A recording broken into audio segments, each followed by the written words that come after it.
Uma boa noite, irmãos. Hoje estamos em mais uma pausa para reflexão. Conforme nós havíamos comentado em três últimas oportunidades, hoje nós vamos falar do terceiro ponto a respeito de nossa missão na Terra. Já falamos sobre purificar nossas inferioridades, nos harmonizar com os espíritos conflitantes, e hoje vamos falar sobre gerar bons exemplos. É de se esperar que uma pessoa que esteja sintonizada com seu eu superior e a sua essência, que tenha naturalmente a tendência de construir atitudes que ajudam ao próximo, das mais diversas formas. As atitudes de doação em diversos aspectos da existência e da compaixão surgem como consequência natural nas pessoas sintonizadas com suas essências. Claro que nós falamos no processo de purificar nossas inferioridades, quando falamos das emoções negativas que precisamos nos educar paulatinamente e vencê-las. Falamos da harmonização com os espíritos conflitantes, justamente nas nossas relações, os desafios das relações, a conquista dessa harmonia para com o outro. Se buscamos o primeiro ponto, que é um exercício contínuo e ainda que nos leva a muitas práticas. Não significa que nós atingimos tudo, que vencemos todas as emoções negativas. Não é esse o objetivo único para que possamos chegar no terceiro ponto. Um ponto não depende do outro. Na verdade, os três objetivos são frequentes em nossa vida. Não deixaremos de ter conflitos, justamente porque estamos num mundo de relações conflituosas ainda. O que significa que nós podemos investir também na prática daquilo que procuramos exercitar na educação das emoções negativas. Escolhemos para hoje um evangelho que a sua mão esquerda não sabe o que faz a sua mão direita. Um espírito protetor, em Lyon, 1860, responde a essa pergunta. Meus amigos, tenho ouvido muitos dizerem: como posso fazer a caridade se muitas vezes nem mesmo tenho o necessário? E ao escolher a caridade como temática, porque o exercício de gerar bons exemplos está sobretudo no que nós chamamos de amor em ação, que é a caridade. Tudo aquilo que aprendemos na educação dos sentimentos, no domínio das emoções, no domar as emoções negativas, vai nos levar a um exercício. De nada vale ficarmos apenas nas palavras. As palavras são importantes, nós vamos falar inclusive na caridade da palavra. Mas nós precisamos exercitar esse amor. Escolhemos a caridade. Como posso fazer então a caridade se muitas vezes nem mesmo tenho o necessário? Há uma confusão que fazemos. Consideramos que a caridade seja apenas o gesto de doação, tão importante no momento que estamos vivendo. Louvável o exemplo de irmãos que estão buscando auxiliar a tantos. Há momentos em que nós precisamos refletir muito sobre o que é a caridade, o que é a beneficência. Eu gosto muito de uma comparação que o Raul fez, certa vez, José Raul Teixeira, quando ele fala de muitas vezes a gente estender algo para o outro, sem na verdade termos compreensão se aquilo que estamos estendendo é o que o outro necessita no momento. De muitas vezes pré-julgarmos e considerarmos, por exemplo, que se eu der uma peça de roupa deste tipo, a pessoa é obrigada a aceitar aquilo que a gente está ofertando. Ou estabelecemos critérios para a nossa doação. Eu só vou doar se. Então nós não estamos falando de caridade, estamos falando de outra coisa. Também o fato de muitas vezes noticiarmos aquilo que estamos oferecendo. O próprio Cristo vai falar sobre isso quando da lição de que a mão esquerda não sabe o que a mão direita está fazendo. Que não precisamos difundir aquilo que estamos fazendo, a menos que isso seja uma forma de angariarmos recursos. Muitas vezes as pessoas precisam dizer: olha, estou fazendo tal trabalho, gostaria que você colaborasse. Mas a caridade não é só isso. Esta é uma das partes da caridade. ela se estende a atitudes baseadas no princípio de que eu ofereço aquilo que eu gostaria que me oferecessem também.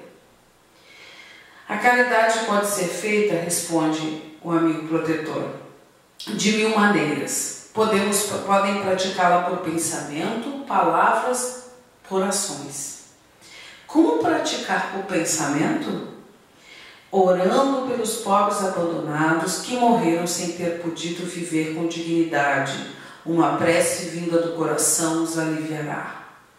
Nossos pensamentos, educados, sintonizados e elevados através da prece, não só, como o irmão cita, por aqueles que partem sem auxílio de ninguém, mas também por aqueles que estão sem auxílio de ninguém, pelas pessoas que estão isoladas, pelas pessoas solitárias, pelos nossos amigos que estão distantes, que as nossas preces se estendam a eles.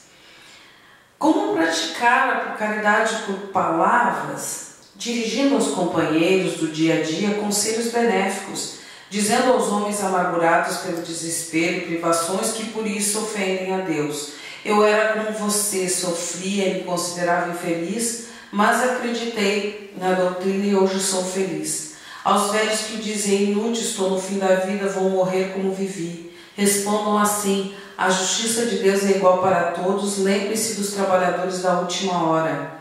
Digam às crianças que já estão viciadas pelas más companhias e que prestes a ceder a más tentações se perderão pelo mundo: Deus toma conta de vocês, meus queridos, e não temam em repetir sempre para elas essas doces palavras. Elas acabarão sendo assimiladas por suas jovens inteligências e, em vez de pequenos que vagam, terão feito homens de bem. Isso também é fazer a caridade. Como praticar por ações, oferecendo aos irmãos um sorriso, tendo para com eles um gesto afetuoso, dispensando singelas atenções, prestando pequenos favores, enfim, procurando tratá-los como gostariam de ser tratados. Muitos de vocês dizem: somos tantos na terra que Deus não pode nos ver a todos. Escutem bem isso, meus amigos. Quando estão no alto da montanha, não abrangem com olhar os milhões de grãos de areia que circundam? Pois bem, Deus observa a todos do mesmo modo. Ele deixa que usem o livre-arbítrio, assim como vocês deixam os grãos de areia se moverem ao sabor do vento que os dispersa. A diferença é que Deus, em sua misericórdia infinita, colocou no fundo do coração de vocês uma sentinela vigilante que se chama consciência. Escutem-na, porque ela somente dará bons conselhos. Às vezes conseguem entorpecê-la, deixando que o espírito do mal se manifeste, então ela se cala. Mas fiquem certos de que ela se fará ouvir novamente, tão logo percebam em vocês o primeiro sinal de arrependimento. Escutem e questionem sua consciência, pois ela sempre terá bons conselhos para confortá-los. Meus amigos, a cada novo regimento, o general confia uma bandeira. Eu trago a minha através desse ensinamento do Cristo. Amem-se uns aos outros, pratiquem e reúnam-se em torno desse ensinamento e receberão como retorno a felicidade e a consolação. Que palavras belas, mas sobretudo palavras extremamente importantes. Então vamos retomar. A proposta é que façamos o exercício de gerar bons exemplos. Claro que nesse exercício nós também estamos falando de nossas atitudes para conosco. Esse exercício de sermos caridosos conosco mesmos, sendo atenciosos, nos preservando, nos cuidando, tendo amorosidade por nós, nos perdoando, muitas vezes que fomos ignorantes, que tomamos atitudes indevidas. Mas ao estender esse exercício da geração de bons exemplos, isso se dará no exercício constante. E um exercício magnífico é a caridade. Que possamos fazê-la por pensamentos. Vamos seguir essas propostas de unirmos nossos pensamentos todos os dias antes de dormirmos, ao acordarmos, se possível. Todos os momentos em que possamos estar com o pensamento vinculado, vem aquela pessoa à nossa mente, lembramos que ela teve tal e tal necessidade, vamos fazer nossa prece. Oremos também por aqueles que estão fazendo o melhor que podem na atenção, atendimento aos outros. A caridade por palavras. Todas as vezes que alguém quiser falar muito, ouçamos com paciência. As pessoas precisam ser ouvidas, nós, as pessoas, precisamos ser ouvidos. Que nós possamos ter bons ouvidos também. E além de ouvirmos com atenção, também direcionarmos palavras positivas, de bom ânimo, de equilíbrio, ao invés de fazer como muitos irmãos dizem, que tal coisa são por isso, que as pessoas estão jogando, ficamos felizes. Se estamos vencendo a pandemia, fiquemos felizes. Façamos boas palavras, que bom que estamos vencendo. E aqueles que não estão vencendo, usemos a caridade do pensamento, vamos orar por nossos irmãos, onde a situação é mais grave. Que o exercício da palavra seja constante e ação. Aquilo tudo que pudermos estender para os nossos irmãos e nossos atos, possamos fazê-lo. Esse é o nosso convite. Lembrando nesse exercício uma lição da obra Jesus no Lar, onde o irmão lamenta, exatamente como na pergunta aqui, lamenta não ter condições financeiras, mas no entanto era uma pessoa que se via alguma coisa na estrada impedindo de alguém passar e ela tirava em travamento. Se alguém quisesse falar mal de alguém, ele evitava, mudava o assunto ou falava alguma coisa positiva. E partiu do mundo achando que tinha feito pouco. E quando ele se percebe, ao desencarnar, que suas atitudes foram a legítima caridade, aquela que se executa com o que temos. Aqueles que tenhamos mais condições, estendamos as condições também financeiras, também materiais, mas aqueles que não temos tanto, que possamos estender outros recursos. Que a caridade seja um ato.